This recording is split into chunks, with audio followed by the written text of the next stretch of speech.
మన 26వ వార్షిక మహోత్సవాలు, యేసు క్రీస్తు దీవెన మహోత్సవాలు ఈ సంవత్సరం 2018లో ఫిబ్రవరి నెలలో 9, 10, 11 తేదీలు. ఈ తేదీలలో రోజుకు 3 సభలు జరుగుతాయి.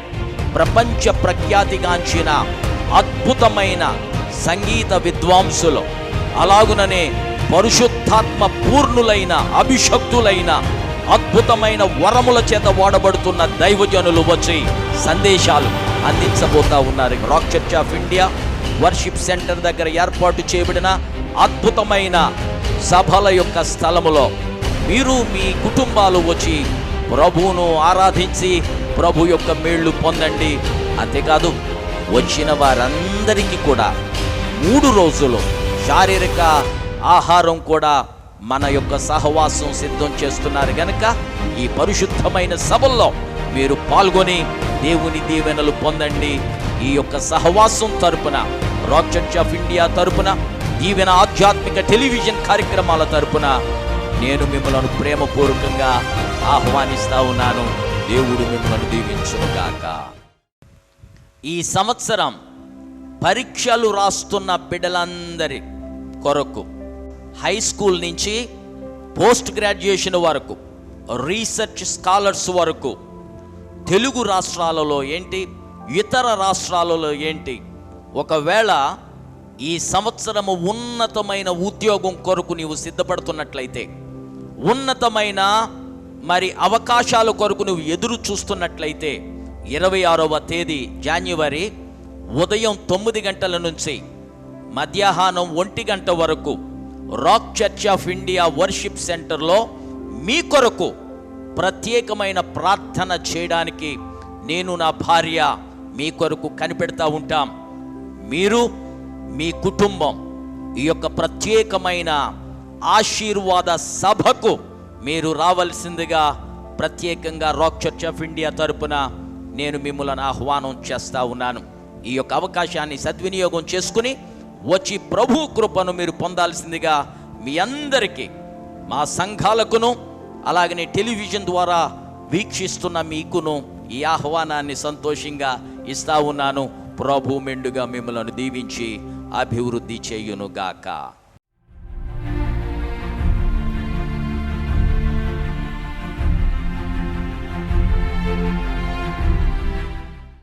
యెహోషాపాతు అన్నాడు, నేను రాజుని కానీ నాకు భయం వేస్తుంది.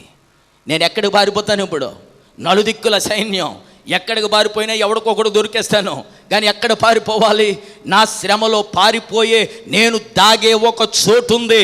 దేవా, నేను దాగే స్థలం ఏదైనా ఉందంటే నా దాగు చోటు నీవే.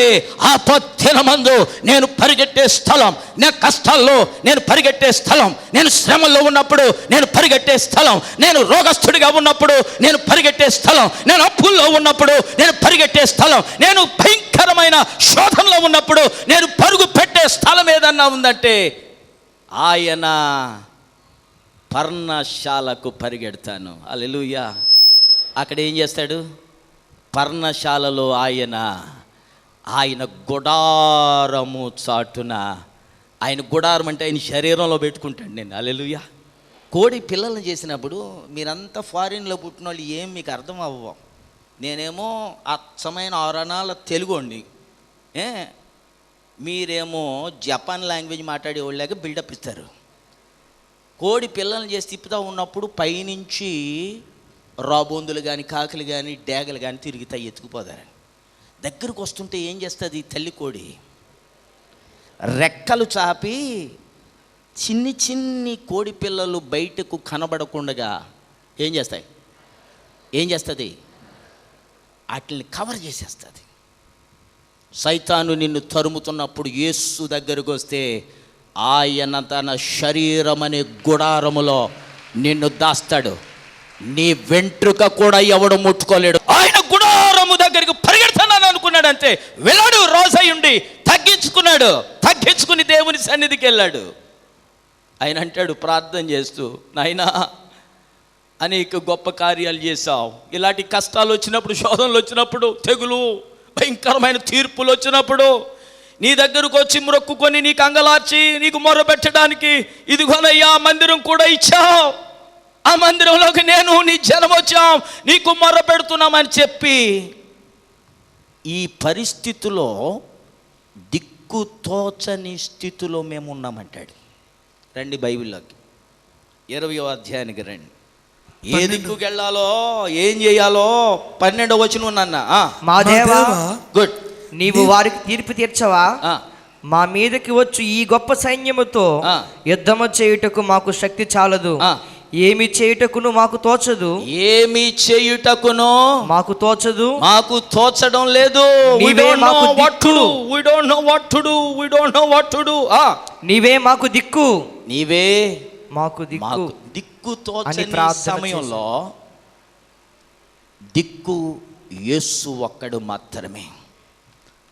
ఏ ఆధారము లేని సమయంలో ఆధారము మన రక్షణ శృంగమైన యేసు ఒక్కడు మాత్రమే. అక్కడకు వెళ్ళి నీవు ఊదాల్సింది కొమ్ము, స్తుతి చెయ్యి. కష్టాల్లో సనుక్కోకో, ఎప్పుడు తాలిగట్టాడు రా నాయన ఈ నాకు, ఏ ముహూర్తాన్ని తాలిగట్టాడో అప్పటి నుంచి నా లైఫ్ ఇలాగైపోయింది, ఈ చాప్టర్ ఎప్పుడు క్లోజ్ అవుతుందో, ఎంతకాలం ఈ భయంకరమైన శ్రమలో, ఈ కష్టాల్లో, ఈ శోధనలో, ఈ ఇబ్బందులు, వీడితో పోరు, వీడి పిల్లలతో పోరు, వీడి తల్లితో పోరు, కుటుంబంతో పోరు అని ఏడవడం సనగడం మానేసి నువ్వు చేయాల్సింది ఏంటి తెలుసా?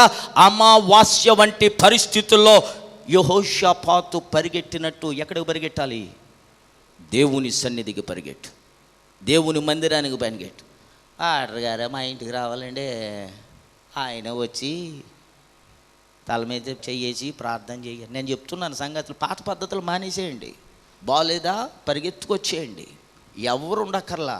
ఇక్కడ ఏడవండి, యేసయ్య పాదాలు పట్టుకుని ఆయన తన గుడారాన్ని మీ మీద గప్పుతాడు.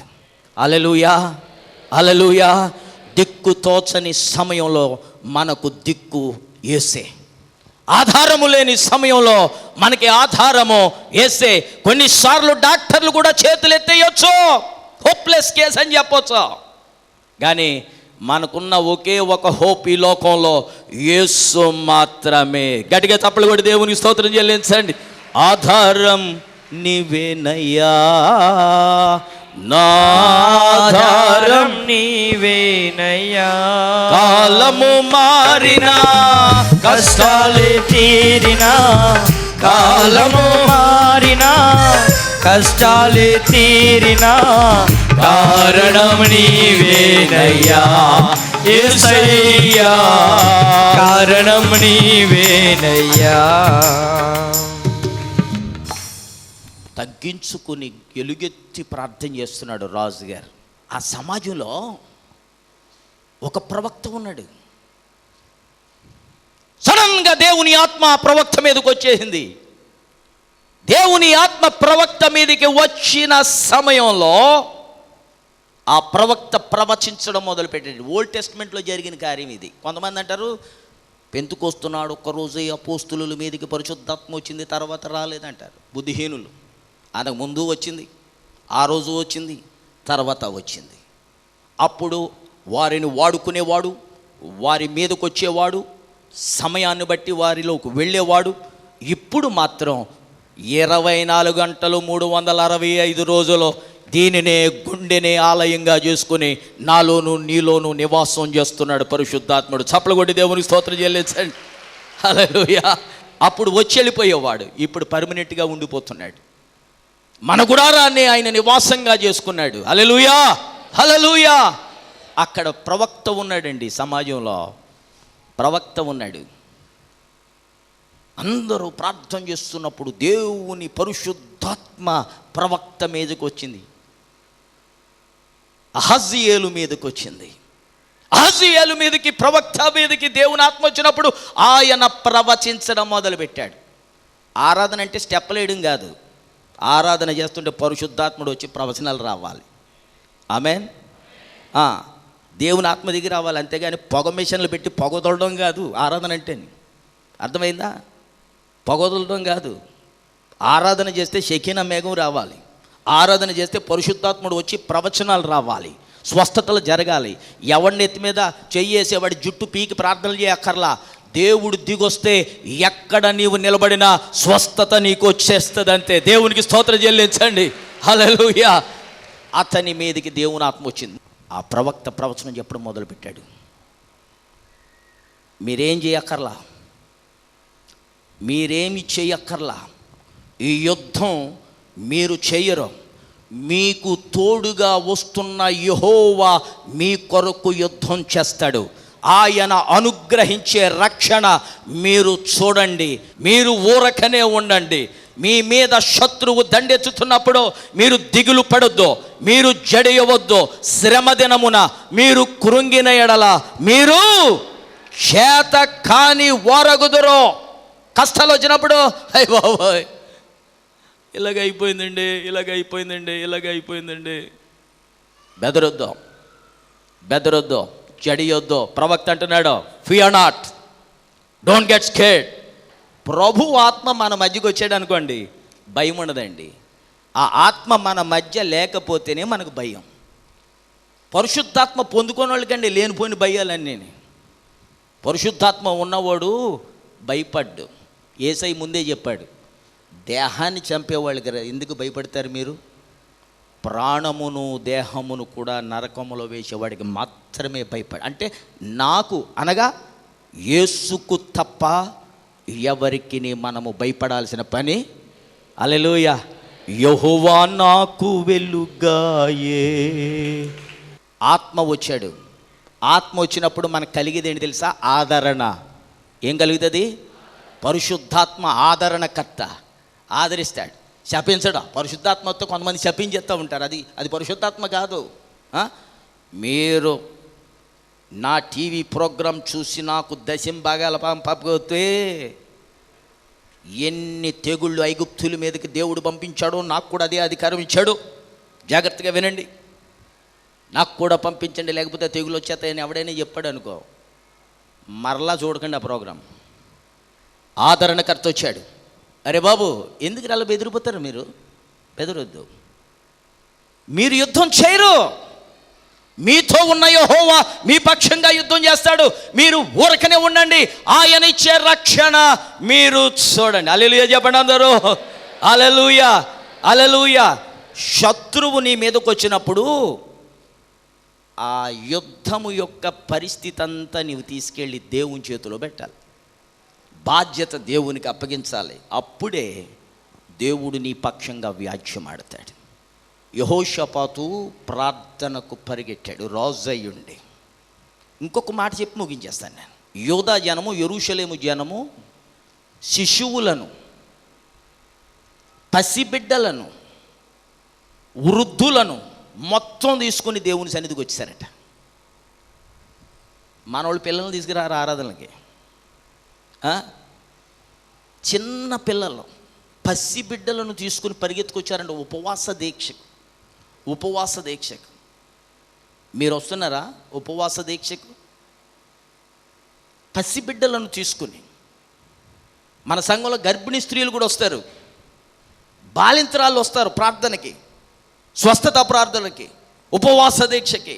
నేల మీద కూర్చొని గంటల తరబడి చిన్న బిడ్డలను పెట్టుకుని ప్రార్థన చేస్తారు. ఈనాడు చాలామంది సేవకులు ప్రార్థనకు రారు, వాళ్ళ భార్యలు ప్రార్థనలకు రారు. కారణం తిని పడుకోవడం అలవాటు అయిపోయింది చాలామందికి. ఏసు రక్తం చేయండి చెప్పండి. పసిబిడ్డలను కూడా తీసుకెళ్లారు. ఎందుకో తెలుసా? మా శత్రువులను ఎదుర్కోవాలంటే మా చిన్నపిల్లలు కూడా వచ్చి యేసయ్య సన్నిధిలో కొమ్ము ఊదాలి. అమావాస్య నాడు, పున్నమి నాడు, ఏ రోజైనా చేతిలో డబ్బులు ఉన్నప్పుడే కాదు, అకౌంట్ నిండా డబ్బులు ఉన్నప్పుడే కాదు, మొత్తం ఖాళీ అయినప్పుడు. హల్లెలూయా. నీ బిడ్డలకు నువ్వు నేర్పాల్సింది, నీ భర్తకు నువ్వు నేర్పాల్సింది, నీ భార్యకు నువ్వు నేర్పాల్సింది. నీ హైలీ ఎడ్యుకేటెడ్ చిల్డ్రన్ ఉన్నారే, పోస్ట్ గ్రాడ్యుయేషన్ చేస్తున్నారు చాలామంది బిడ్డలు, డిగ్రీలు చేస్తున్నారు, ఇంజనీర్లు, సాఫ్ట్వేర్ ఇంజనీర్లు. మన బిడ్డలు అనేక స్థలాల్లో, ఇతర దేశాల్లో కూడా మన సంఘ బిడ్డలు ఉన్నారు. మన బిడ్డలకు మనం నేర్పాల్సింది ఏంటి తెలుసా? అపవాది దండెత్తినప్పుడు జాతకాలు చెప్పించుకునే వాడి దగ్గరికి, తాళ్ళు కట్టే వాళ్ళ దగ్గరికి కాదు, మంత్రాలు వేసేవాళ్ళ దగ్గరికి కాదు, శకునాలు చూసేవాళ్ళ దగ్గరికి కాదు, వాస్తు చూసేవాళ్ళ దగ్గరికి కాదు, యేసయ్య సన్నిధికి వెళ్ళి అక్కడ మనస్సు నిలుపుటకు నీవు దృఢ నిశ్చయత చేసుకోవాలి, సమర్పించుకోవాలి, ప్రతిష్ఠించుకోవాలి. నాయనా, నా శ్రమల్లో నీవు తప్ప నాకు ఆధారం లేవయ్యా, నాకు ఆధారం లేదయ్యా, నీ ఒక్కడివేనయ్యా. నా శ్రమల్లో నా ప్రభువుని నేను వెతికి తిని అంటున్నాడు 77వ కీర్తనలో.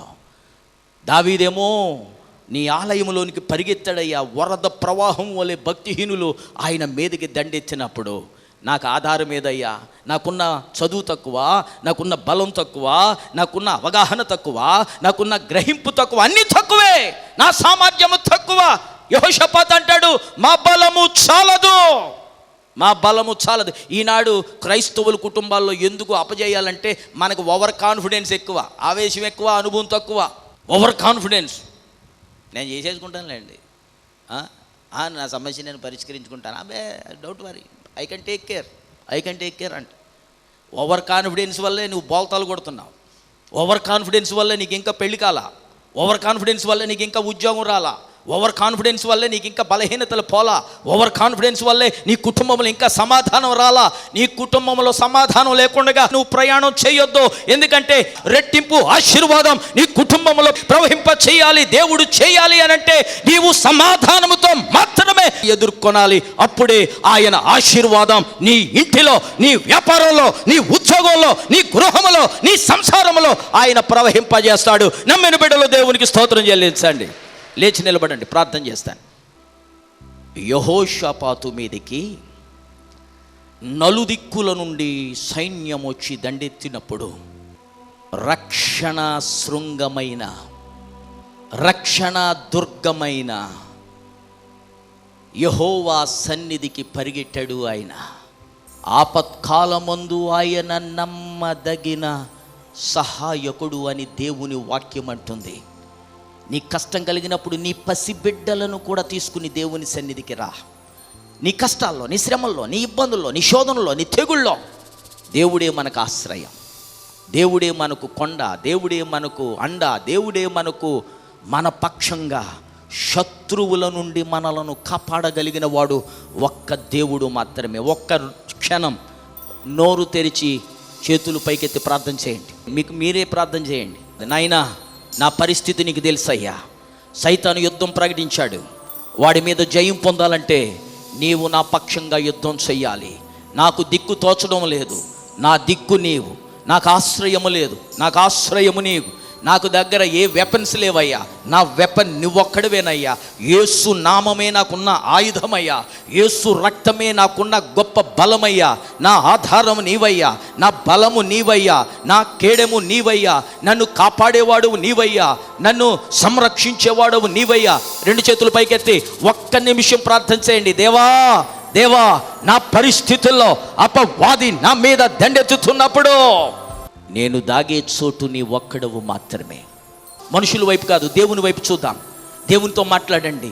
అయ్యా, నా జీవితము మీద దాడి చేస్తున్న అపవాది ఈ గడియలోనే ఓడిపోవాలి. యుద్ధం ప్రకటించాడు. ఆర్థిక వనరుల మీద, శరీరం మీద, శరీర ఆరోగ్యం మీద, నా యొక్క ప్రభువ వ్యాపారం మీద, ఉద్యోగం మీద, నా పిల్లల మీద ఇదిగో అపవాది యుద్ధం ప్రకటించాడు. సంసారం మీద యుద్ధం ప్రకటించాడు, భర్త మీద యుద్ధం ప్రకటించాడు, భార్య మీద యుద్ధం ప్రకటించాడు. ఇదిగో నజరేయుడైన యేసు నామమున నీ కృపా సింహాసనమును చేరుతున్నామయ్యా.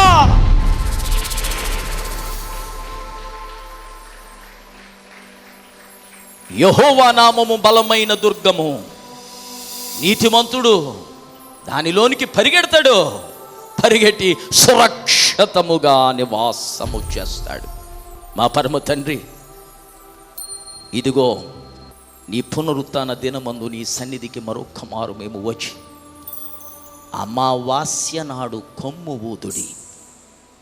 అనేక మారులు మా శ్రమలలో మీరు మాకు నేర్పేది నిన్ను స్తుతించుట, నిన్ను స్తుతించుట, నిన్ను మహిమపరచుట.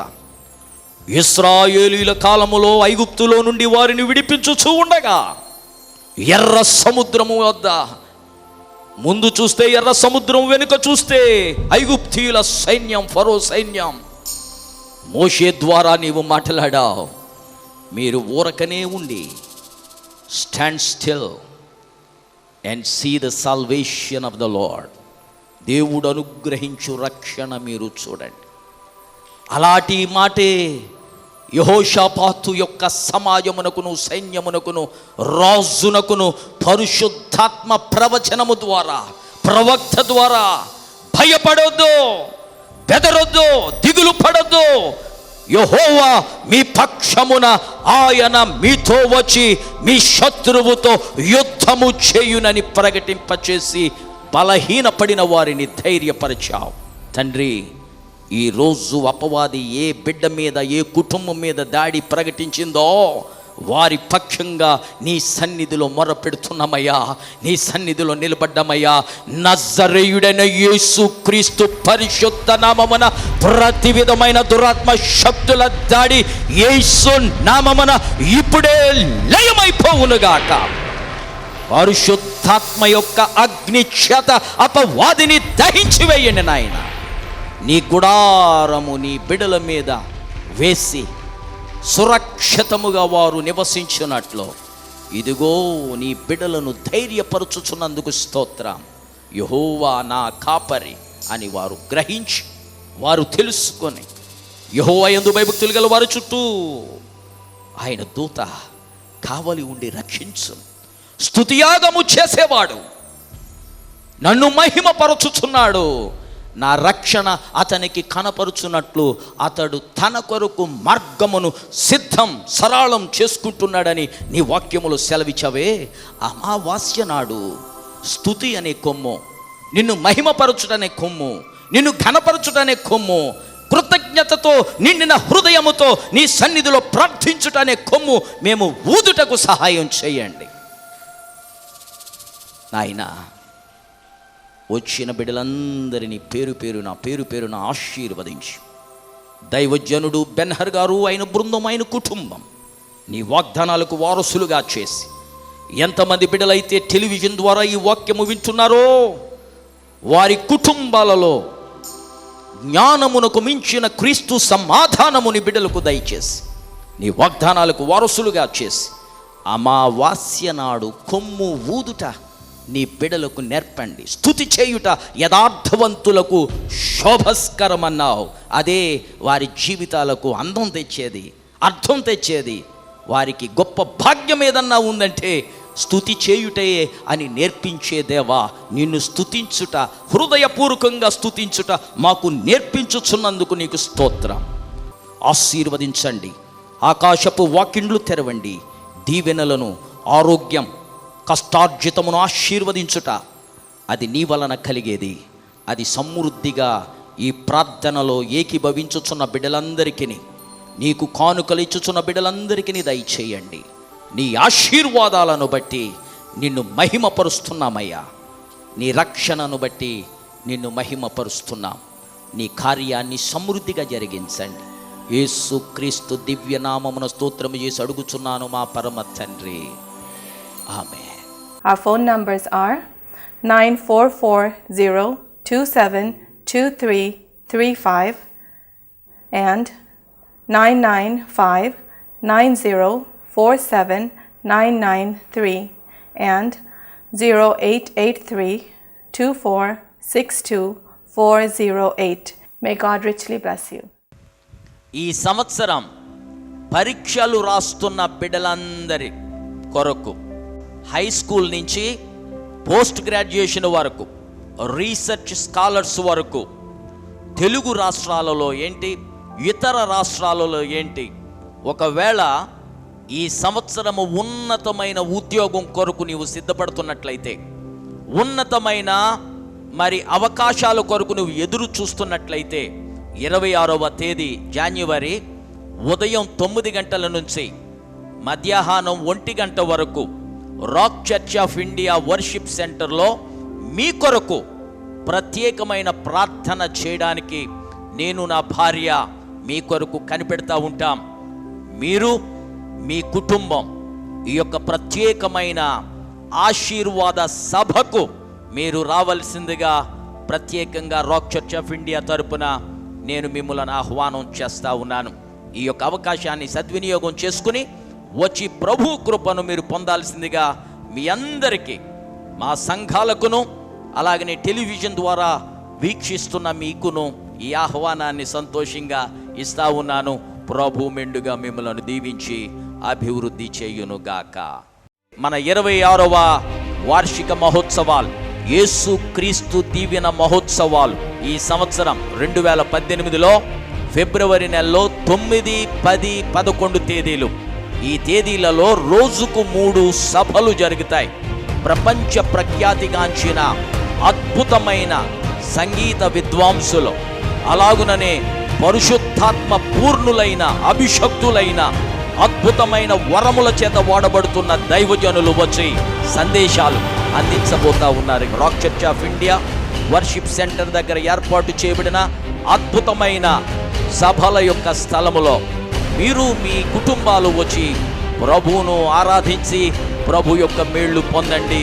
అంతేకాదు, వచ్చిన వారందరికీ కూడా 3 రోజులు శారీరక ఆహారం కూడా మన యొక్క సహవాసం సిద్ధం చేస్తున్నారు గనక ఈ పరిశుద్ధమైన సభల్లో మీరు పాల్గొని దేవుని దీవెనలు పొందండి. ఈ యొక్క సహవాసం తరపున, రాక్ చర్చ్ ఆఫ్ ఇండియా తరపున, దీవెన ఆధ్యాత్మిక టెలివిజన్ కార్యక్రమాల తరపున నేను మిమ్మల్ని ప్రేమపూర్వకంగా ఆహ్వానిస్తా ఉన్నాను. దేవుడు మిమ్మల్ని దీవించునుగాక.